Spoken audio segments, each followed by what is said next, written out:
আমি আমার ভিডিওর ভেতর থেকে লাক বা কপাল এটা ক ধরনের আছে সেটাই আপনাদের সাথে শেয়ার করব। লাক 4 ধরনের হয়। ফার্স্ট যে লাকটা সেটা হলো কাইন্ড লাক। এটা কিরকম? কোনো প্রিশিয়াস ঘরে জন্ম নেওয়া, আর ইজিলি সমস্ত কিছু অলরেডি তৈরি করা আছে, আপনাকে জাস্ট থালায় সাজিয়ে খেতে দিচ্ছে। তার মানে সমস্ত অপরচুনিটি, সমস্ত ফেসিলিটি অলরেডি রেডি করা আছে, জাস্ট আপনি সেটাকে অ্যাপ্লাই করছেন। সেকেন্ড যে লাকটা সেটা হলো লাক বাই মোশন। কিরকম? এই ধরনের লাকের মানুষগুলো আমরা অনেক সময় অনেক ইউটিউবারকে দেখে মনে করি যে এর সমস্ত ভিডিওই তো নর্মাল, কোনো এক্সক্লুসিভ কিছু নাই, তাহলে তার এত সাবস্ক্রাইবার কেন? আমরা অনেক সময় অ্যানালিসিস করতে বসি তার পোস্টগুলো নিয়ে বা ভিডিওগুলো নিয়ে, কিন্তু সাকসেস সেই হয় আমি বলবো যে মোশানে থাকে। মোশন মানে যে কনসিস্টেন্ট। হয়তো ইউটিউবারের কন্টেন্ট সেরকম নয়, কিন্তু তার কনসিস্টেন্সি রয়েছে কাজের ভেতরে। মানে এই লাকটা থেকে বোঝা যায় তোমার লাক, ট্যালেন্ট কতটা রয়েছে সেটার ওপর তোমার লাক ডিপেন্ড করে না। লাক ডিপেন্ড করে তুমি যে কাজটা করছো সেই কাজটাতে তুমি কতটা কনসিস্টেন্সি মেনটেন করছো। That is lakh in motion. যে লাকটা সেটা হলো লাক ফ্রম প্রিপেয়ার্ডনেস। কিরকম?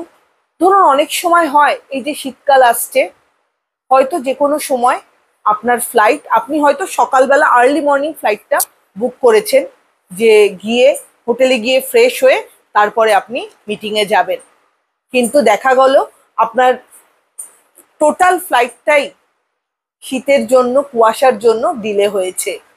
তো আপনি যেটা সকালবেলা নিয়েছিলেন, যে প্রিপারেশন নিয়ে আপনি সকালবেলা ফ্লাইটটা নিয়েছিলেন, সেটা হলো না, কিন্তু আপনি মনে মনে প্রিপেয়ার্ড হয়ে নিলেন যে আপনাকে জাস্ট এয়ারপোর্টে নেমেই মিটিংয়ের জন্য চলে যেতে হবে।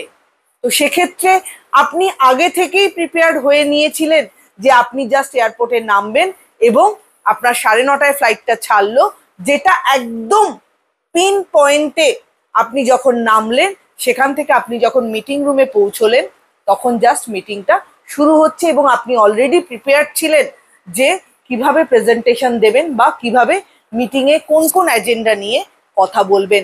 এটাকে বলে লাক ফ্রম প্রিপেয়ার্ডনেস। লাস্ট যে লাকটার কথা বলবো সেটা হচ্ছে ক্রিয়েটেড লাক। হ্যাঁ, ক্রিয়েটেড লাক কিরকম? একটা ছোট্ট উদাহরণ দিচ্ছি। দুই ভাই, তারা দুজনেই সেম কোয়ালিফাইড, তারা দুজনেই সেম 5টি জায়গায় জবের ইন্টারভিউ দিয়েছে। একজন ভাইয়ের একটা জবও ক্লিক করেনি, আরেকজন ভাই 5টা জবই তার কিন্তু ক্লিক করেছে, 5টাতেই সে সিলেক্টেড হয়েছে। তো এই 5টাতে সিলেক্টেড হওয়ার পেছনে সবাই বলছে বাহ, ও ভীষণ লাকি, ও এই জবগুলো পেয়েছে, প্রত্যেকটাতেই ও সিলেক্ট হয়েছে। তো এই লাকের পেছনে তার যে এফার্টটা ছিল সেটা একটু আপনাদেরকে বলছি। প্রথম ভাই যে 5টাতে ইন্টারভিউ দিয়ে বাড়ি এসে জাস্ট রিল্যাক্সলি ঘুমিয়ে গেছে, আর যে আরেকজন যে ভাই ছিল সে কন্টিনিউয়াস নেটওয়ার্কিং ইভেন্টে জয়েন করেছে, তাদের সাথে পিআর তৈরি করেছে, লিঙ্কডইনে যে ফাউন্ডাররা রয়েছে তাদেরকে পিন করে তাদেরকে ইনফর্ম করেছে যে তার কি কি কোয়ালিফিকেশন আছে, তার কি কি কোয়ালিটিস রয়েছে, যেগুলোর দরুন তাকে অ্যাজ এ এমপ্লয়ি নিলে তার কোম্পানির কি কি প্রফিট হতে পারে। এক্ষেত্রে দেখুন, একজন ভাইয়ের জাস্ট ইন্টারভিউ দিয়ে এসে বাড়িতে শুয়ে গেছে, আর আরেক ভাইয়ের নেটওয়ার্কিংটা কত দূর, পিআরটা সে কত দূর এক্সটেন্ড করেছে। তো কার অ্যাকচুয়ালি চাকরিটা পাওয়া উচিত? যার পাওয়া উচিত যে তার লাকটাকে ক্রিয়েট করেছে, সে পিআর বানিয়েছে, নেটওয়ার্কিং করেছে। তো সেক্ষেত্রে এই 4 ধরনের লাক নিয়ে কিন্তু আপনি আমরা পৃথিবীতে রয়েছি।